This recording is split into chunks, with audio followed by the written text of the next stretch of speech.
My parents didn't miss my graduation because they were sick or stuck in traffic. They missed it because, in their words, they needed a break. I read that text while holding my cap in one hand, and the quiet truth in the other. I was on my own again. Still, I kept hoping maybe they'd change their minds. Maybe they'd walk through those auditorium doors. Then, right before the ceremony began, my phone buzzed with a notification that told me everything I needed to know about my place in this family. And trust me, what I saw wasn't the real betrayal. Not yet. Graduation morning didn't feel like some coming-of-age montage. It felt like moving through a house where every light had been turned off except one. And even that one flickered. I'd spent 4 years in this college town juggling late-night shifts, tutoring freshmen, and squeezing studying into whatever hours were left. People used to joke that I was disciplined, but discipline wasn't the point. Survival was. And somewhere along the way, I learned how to disappear quietly enough that no one noticed what it cost. My apartment smelled faintly of coffee grounds, and the vanilla candle I lit whenever I needed to fake calm. I pinned my hair the same way I practiced all week, smoothing the slick strands behind my ears. I looked composed in the mirror. Bright eyes, soft features, the kind of beauty people call effortless, only because they never see the work behind it. But the reflection felt foreign, almost suspended, like I was playing a version of myself that belonged to a different family. If you asked anyone else, my parents would sound perfectly loving. They sent holiday cards, paid for Ethan's tutoring, posted inspirational quotes online.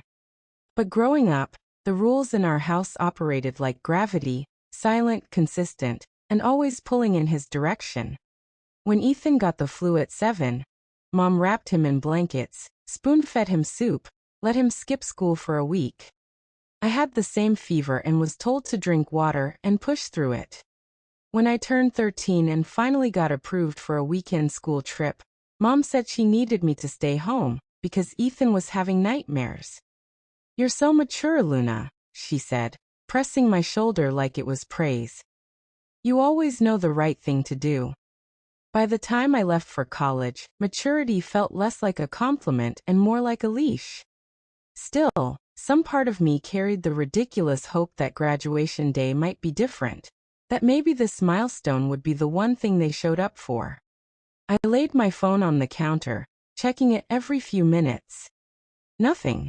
No, we're on our way. Not even a heart emoji. Outside, the sky was a dull, forgiving blue, the kind that made the world look softer than it felt. I walked to the bus stop alone, my gown folded neatly over my arm. The air smelled like cut grass and drizzle. A woman passing by told me, "Congratulations." And for a split second, it felt like someone saw me. Then the bus pulled up, brakes hissing, and that fleeting warmth vanished. I stepped on, tapped my card, and took a seat by the window. My fingers hovered over my phone one more time, hoping, pretending, waiting. But the only message on the screen was the same one that had hollowed out my morning. The auditorium was already buzzing when I arrived. Families clustered in tight circles, adjusting caps, straightening ties, handing out bouquets that smelled like supermarket roses and citrusy perfume. Someone's dad kept dropping his program, and a group of siblings argued over who got to hold the camera. It was chaos, but the warm kind. The kind you grow up believing every milestone should feel like. I found an empty seat near the middle, close enough to watch everyone else get exactly what I pretended not to want. A girl from my statistics class spotted me and rushed over, her arms full of flowers. "Luna, congrats." She hugged me, then pulled back with an expectant smile. "Where are your parents sitting?" There it was, that small, innocent question that stabbed deeper than any insult could. "They couldn't make it," I said softly. It was the safest answer, the one I'd learned to give over the years. She frowned like I'd told her someone had lost a pet. "I'm so sorry. Are you okay? Do you want a bouquet?" "I have extras." I nodded. accepting a bunch of pink carnations that were already curling at the edges. "Thank you," I whispered. She squeezed my hand before returning to her row, leaving a faint trail of citrus perfume. When the ceremony began, the dean's voice echoed across the hall, bouncing off brick walls and metal railings. Names rolled by in steady rhythm. Families clapped on beat, sometimes too loudly. I held the carnation's tighter petals, brushing my wrist, like a reminder that someone, just not the ones who were supposed to, had thought of me. During a pause between departments, an announcement encouraged graduates to take photos with their families later, so these memories last a lifetime. Laughter scattered across the room. Someone popped a confetti cannon early. The air felt thick, sweet, suffocating. Maybe that's why I reached for my phone. Some pathetic reflex, a last grasp at hope, or just a need to ground myself. The screen took too long to load, spinning like it was making up its mind. Then the feed opened, and everything inside me shifted. Right at the top was a photo of my parents sitting at a restaurant table, sunlight streaking across their faces. Mom wore oversized sunglasses, leaning into Dad like they were on vacation. Ethan sat between them, holding a mimosa in one hand and flashing that grin he'd perfected years ago. The one that said the world revolved around him. And somehow it kept doing exactly that. The caption read, "Brunch vibes with our boy." My breath caught, my chest tightened. I read it once, twice again, each time feeling something fray inside me. No mention of graduation, no acknowledgement I even existed today, just smiles and eggs and sunlight and my mother's perfect hair. And then I saw it on Ethan's wrist, my grandfather's watch, the one he said would be mine when I graduated.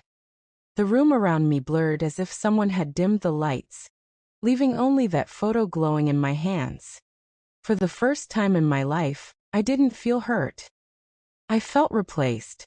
And that was the moment I knew I couldn't stay silent forever. I walked back to my apartment after the ceremony as if my body were on autopilot, the carnations drooping against my arm. The sky had already shifted into that late afternoon gray, the kind that makes everything look heavier. I let myself in, dropped the flowers on the counter, and sat on the edge of my bed without taking my gown off. The fabric pulled around me like a reminder of a moment I was supposed to remember fondly. Instead, it felt like a costume from a play where I'd been cast in the wrong role. I should have cried. I should have screamed. But nothing came. My mind was too still, too sharp, like the world had snapped into focus for the first time. I opened my laptop out of habit, meaning to distract myself with homework, emails, anything that wasn't the hollow in my chest. That's when I saw it. A notification from the student portal, a bold banner across the top. "Congratulations, Luna. You've been selected for the Chancellor's Award." For a moment, I didn't react. My eyes traced the words, slow disbelieving, as if they were meant for someone else. The Chancellor's Award was the highest honor the university gave. Only a handful of students earned it each year. People usually cried, called their families, made big dinner plans. Me. I stared at the screen and all I could think was, they'll show up for this. Not because they were proud, not because they cared, but because awards looked good in photos and Ethan wouldn't be the one in the spotlight this time. I imagined Mom pushing her hair behind her ear, Dad adjusting his collar. Ethan slouched beside them in the front row wearing the watch that wasn't his. And suddenly, my silence felt like another form of permission. I closed the laptop, stood up, and crossed the room to my desk. The notebook I used for class notes was still open, half filled with to-do lists. I flipped to a blank page and pressed the pen down hard enough to leave an impression on the sheet beneath it. I didn't plan the words. They came out clean cold, like they'd been waiting years beneath my ribs. "This award is for everyone who stayed home." I underlined it twice. For the first time in a long time, I felt something settle inside me. Not peace, not anger, certainty. Let them come. They were finally going to hear me. The auditorium for the Chancellor's Award was nothing like the stadium-sized roar of graduation. It was smaller, quieter, almost sacred rows of red velvet seats, chandeliers that hummed faintly, curtains the color of dried wine. It looked like the kind of room where people whispered their victories instead of shouting them. I arrived early, earlier than necessary, standing backstage with the other honorees as if we were lined up for a portrait none of us had fully agreed to. My palms weren't sweating. My heartbeat wasn't frantic. If anything, I felt unnervingly steady, like I'd stepped into a version of myself I didn't know existed. Out on the stage, the lights warmed the podium in a soft golden glow. The sound engineer adjusted the microphones. Someone backstage offered bottled water. Everything felt painfully normal, which only made the storm inside me more precise. 20 minutes before the ceremony, I peeked through the side curtain. They were there, front row center. Mom wore a deep green dress I'd never seen before. Her hair curled meticulously, lips painted the same berry shade she saved for special events. Dad sat beside her, back straight, chin lifted, the posture he used whenever he wanted people to believe he was more involved than he really was. And Ethan lounged between them, earbuds hanging around his neck, tapping at his phone with the detached boredom of someone dragged somewhere he didn't want to be. Then the lights caught it. The watch, my grandfather's watch, still wrapped around his wrist like an afterthought. I felt something cold sweep through me. Not rage, not grief, finality. They still hadn't looked for me backstage. They hadn't asked where I was, hadn't even scanned the crowd for a glimpse. They were content in their perfect little row, confident that my success was simply another ornament they could polish and display. That they could arrive now smiling as though their absence yesterday hadn't carved a hollow into me so deep I wasn't sure it would ever fill. The ceremony began with polite applause. Honorees filed in one by one, names announced with brief summaries of accomplishments. I walked out when mine was called, feeling the heat of 100 eyes. The buzz of anticipation. I did not look at my parents, not once. Instead, I focused on the podium, on the neat lines of my speech tucked under the clip, printed with margins wide enough to breathe. Dr. Ames introduced me, the professor who had quietly championed my work all year. Her voice softened when she spoke about my late-night tutoring initiative, my research, my academic record. She mentioned grit, leadership, consistency. I felt those words wash over me without sinking in. Compliments were nice, but they were not the truth I came to deliver. When she stepped aside, I took her place. The podium felt cool beneath my palms. The lights made it impossible to see most of the audience, which was a mercy. I inhaled slowly, exhaled, even slower. My voice, when it came, sounded clearer than I expected. I want to begin by thanking the faculty, I said, scanning the top of the auditorium instead of the faces within it, and the students who pushed me, challenged me, and made these 4 years unforgettable, safe, polite, expected. Then I turned the page. But today I want to talk about something we don't often acknowledge. A ripple in the room, subtle, curious. I didn't waver. Some students are surrounded by cheers, by flowers, by cameras capturing every milestone. And then some students walk through their accomplishments alone. The silence thickened like fog rolling in. Some people grow up believing that love is loud and obvious. I continued. But for others, love is conditional, selective, convenient. I didn't need to look at the front row to know their posture had changed. I could feel it the way you feel a temperature shift before a storm breaks. I kept going. There are children who learn early that they are the responsible ones, the understanding ones, the strong ones. And every time they step up, someone else steps back because they know the strong one will catch the fall. A few murmurs. Someone shifted in their seat. It's easy to celebrate a child who shines without effort. But it's harder to see the child who shines despite the weight they carry. I let the next breath sit on my tongue. This award isn't from my family. A woman near the back gasped softly. It's for everyone who stayed home. I heard it leave my mouth and settle across the room like iron dust. Heavy. Inevitable. True. I didn't have to name details. The absence of specifics made the meaning sharper. In the front row, Mom froze. Dad tilted forward slightly as though the angle might change the meaning of my words. Ethan finally looked up from his phone. I continued with the steadiness of someone who had rehearsed not the words but the courage. It's for the people who lifted me without knowing it. My classmates, my professors, the strangers who showed more kindness than those who shared my last name. My voice didn't rise. It didn't need to. And it's for the students out there who feel invisible. You're not today. I closed my folder, the soft click punctuating the end of every apology I'd ever swallowed. The moment the papers touched wood, the room felt electrified, stunned silence, breath held collectively, and then a sudden movement. Ethan shot to his feet, eyes glassy, chest heaving like he'd been punched. He stumbled over his seatmates, muttering something that never formed words. Then he turned and bolted up the aisle, pushing through programs and handbags until he disappeared through the back doors. My brother ran out sobbing. The sound of the doors bursting open echoed like a gavel. I didn't flinch. I stepped back from the podium as applause, hesitant at first, then swelling, filled the space Ethan's exit left behind. Not everyone was clapping.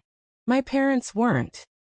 They remained perfectly still, not reaching for each other, not reaching for me, frozen in a picture they hadn't posed for. And I realized something I should have known long ago. You cannot lose what you never truly had. I walked off stage without looking their way. The applause fading into a dull hum behind me. The hallway felt cooler, darker, the carpet muffling each step like the world was urging me forward. My breath left my body in one long exhale. Not relief exactly, but release, like something that had been tangled inside me finally came undone. Backstage, Dr. Ames squeezed my shoulder, her eyes warm with something like pride. She didn't say, "Are you okay?" Or was that wise? She said nothing because she understood. I didn't need consolation. I needed to hear my own voice, and I finally had. That night, my apartment felt unnervingly quiet, like the world was holding its breath after what I'd done. I hadn't changed out of my dress yet. The fabric pulled around my legs as I sat on the edge of my bed, replaying the ceremony in flashes, the microphone, the lights, Ethan's face crumpling before he ran. It didn't feel like victory.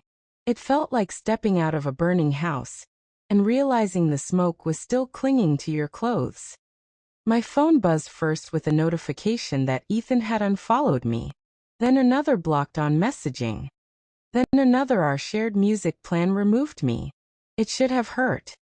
Instead, it felt like a door quietly clicking shut somewhere deep inside me. The next message came hours later. An email from my mother. The subject line, "Let's talk." Her words were exactly what I expected. Long paragraphs about public embarrassment. How I had blindsided them, how they were only trying to celebrate me in their own way. Not once did she mention the brunch, not once did she acknowledge the text that started it all. I read it 3 times, then typed one sentence in return. I gave you silence for 22 years. One moment of truth was the least you deserved. I hit send. No epaleyi. No sofening. The only message that made anything inside me shift came the next morning. A photo from my dad, me at 7 years old, covered in mud, holding a plastic shovel like a trophy. On the back he'd written, "We should have shown up more. I'm sorry." I kept that photo on my desk as I packed for my move across the state, letting its quiet honesty settle where old wounds used to live. Maybe forgiveness would come someday, maybe not. But for the first time, I wasn't waiting for anyone to choose me. I had already chosen myself. If this story feels familiar, Share your thoughts below and hit subscribe so you don't miss the next.